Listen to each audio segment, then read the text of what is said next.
Hello everyone, welcome to my YouTube channel. आज मैं आपको NCERT maths class 7th exercise 5.1 से इसका क्वेश्चन नंबर 8 कराऊंगी। बच्चे देखो, क्वेश्चन 8 है, an angle is greater than 45 degree. ठीक है, आपको बताना, आपको दिया हुआ है यहाँ पर कि एक एंगल ग्रेटर है 45 डिग्री से। ठीक है, एक एंगल 45 डिग्री से बड़ा है। ठीक है, is its complementary angle greater than 45 degree. तो आपसे पूछा है यहाँ पर कि कॉम्प्लीमेंट्री एंगल जो दूसरा एंगल होगा वो ग्रेटर देन 45 होगा और इक्वल टू 45 होगा या फिर लेस देन 45 डिग्री होगा। बच्चे ये क्वेश्चन जैसे कि हमने क्वेश्चन नंबर 6 में किया है, देखो बेटा, अगर हम एक एंगल को बड़ा लेते हैं तो दूसरा ऑटोमेटिकली छोटा हो जाएगा। ठीक है ना, सो लेस देन इसका आंसर होगा, बट हमें प्रूफ करना पड़ेगा कि कैसे है। ठीक है, देखो इसको एग्जांपल के थ्रू समझ लेते हैं। यहाँ पर हमें सबसे पहले पता होना चाहिए कॉम्प्लीमेंट्री एंगल्स कितने डिग्री के होते हैं, वो होते हैं 90 डिग्री के। ठीक है, अगर आपको बोला है कि आपके पास में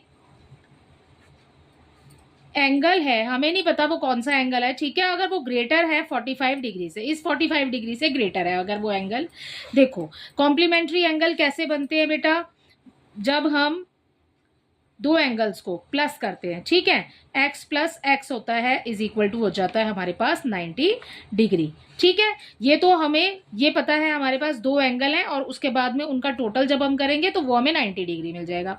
यहाँ पर आपको बोला है कि एक एंगल आपका 45 डिग्री से जो ये है, ये 45 डिग्री से आगे वाला जो एंगल है वो ज्यादा है। ठीक है, देखो अब 45 डिग्री से ज्यादा तो बेटा कुछ भी हो सकता है, जैसे 46, 47, 48, मतलब आप कुछ भी ले सकते हैं। यहाँ पर एक एंगल आपका 45 डिग्री से ज्यादा है, तो 45 डिग्री से ज्यादा आप कुछ भी ले लो, जैसे कि मान लेते हैं एक एंगल 50 है।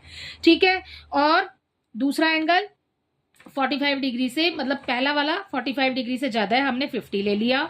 ठीक है, यहां पर x रह जाएगा और ये हो गया आपका 90 डिग्री। ठीक है, अब क्या करेंगे, x की वैल्यू आपने फाइंड करनी है कि दूसरा वाला क्या होगा। ठीक है, क्या करेंगे, x को आगे ले लेंगे, ये आ गया 90 और ये 50 इसमें से माइनस कर देंगे। ठीक है, सो ये है हमारे पास x, 90 में से 50 को जब हम माइनस करेंगे बच्चे तो हमें मिलेगा 40। ठीक है, सो जब हम एक को ज्यादा ले रहे हैं तो दूसरा ऑटोमेटिकली कम हो गया। देखो 50 और 90 को जब प्लस करेंगे तो 50 और 40 को जब प्लस करेंगे तो 90 डिग्री मिल जाएगा। ठीक है, सो ये वाला अगर हम ज्यादा लेते हैं तो हमें दूसरा वाला ऑटोमेटिकली कम हो जाएगा। ठीक है, तभी तो 90 डिग्री होगा। आपसे इस क्वेश्चन में यही पूछा है कि क्या वो जो दूसरा वाला है कॉम्प्लीमेंट्री एंगल है वो 45 डिग्री से बड़ा होगा, ठीक है, इक्वल होगा या फिर लेस देन होगा। सो आप इसके आंसर में लिखेंगे बच्चे, जो अगला वाला नेक्स्ट वाला होगा हमारे पास, वो होगा आपके पास आंसर लेस देन 45 डिग्री। ठीक है, सो यही हो जाएगा आपके इस वाले क्वेश्चन का आंसर। अगर आप एक एंगल बड़ा ले रहे हैं, 45 डिग्री से ज्यादा लेना है आपने। ठीक है, 45 डिग्री से ज्यादा कुछ भी हो सकता है बेटा, जैसे मैंने तो 50 ले लिया, आप 70 ले लो, 76 ले लो, ठीक है, 82 ले सकते हो, आप कुछ भी ले सकते हो। ठीक है, अगर आप एक ज्यादा ले रहे हो तो दूसरा वाला कम होगा, क्योंकि आपका जो टोटल है ना दोनों को मिलाकर के वो होगा तो 90 डिग्री, क्योंकि कॉम्प्लीमेंट्री जो होते हैं वो 90 डिग्री के ही होते हैं। ठीक है, इसी के साथ अपना अगला क्वेश्चन देखिए बच्चे, सॉल्यूशन नंबर 9 कर रहे हैं। देखो यहाँ पर फिल इन द ब्लैंक्स दिए हुए हैं आपको क्वेश्चन नंबर 9 में। If two angles are complementary, अगर दो एंगल कॉम्प्लीमेंट्री है, ठीक है, then the sum of their measure is complementary. अभी मैंने आपको बताया है कि उनका मेजरमेंट कितना होगा। ठीक है, सम अगर हम करते हैं, कॉम्प्लीमेंट्री एंगल है कितने डिग्री का होता है, 90 डिग्री का होता है।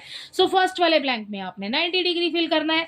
ओके, अगला देखिए, if two angles are supplementary, अगर दो एंगल सप्लीमेंट्री है, then the sum of their measure is, तो दोनों का जोड़ कितना हो जाएगा। जो सप्लीमेंट्री होता है बच्चे वो होता है बेटा 180 डिग्री। ठीक है, सो आप सेकंड वाले में भर देंगे 180 डिग्री। आगे भी देखिए, थर्ड में आपसे बोला है if two adjacent angles are supplementary, अगर दो एडजेसेंट एंगल सप्लीमेंट्री हैं, ठीक है, एंड दे फॉर्म अ, क्या बनाएंगे वो, एक लीनियर पेयर। ठीक है, एडजेसेंट एंगल बोला है आपको, सो क्या फॉर्म करेंगे, लीनियर पेयर। तो यहां आ जाएगा इसके आंसर में लीनियर पेयर। ठीक है, सो इसी के साथ आपका क्वेश्चन नंबर 9 भी कंप्लीट होता है और 8 भी कंप्लीट होता है। आई होप इसके दोनों ही क्वेश्चन आपको अच्छे से समझ आए होंगे। Thank you.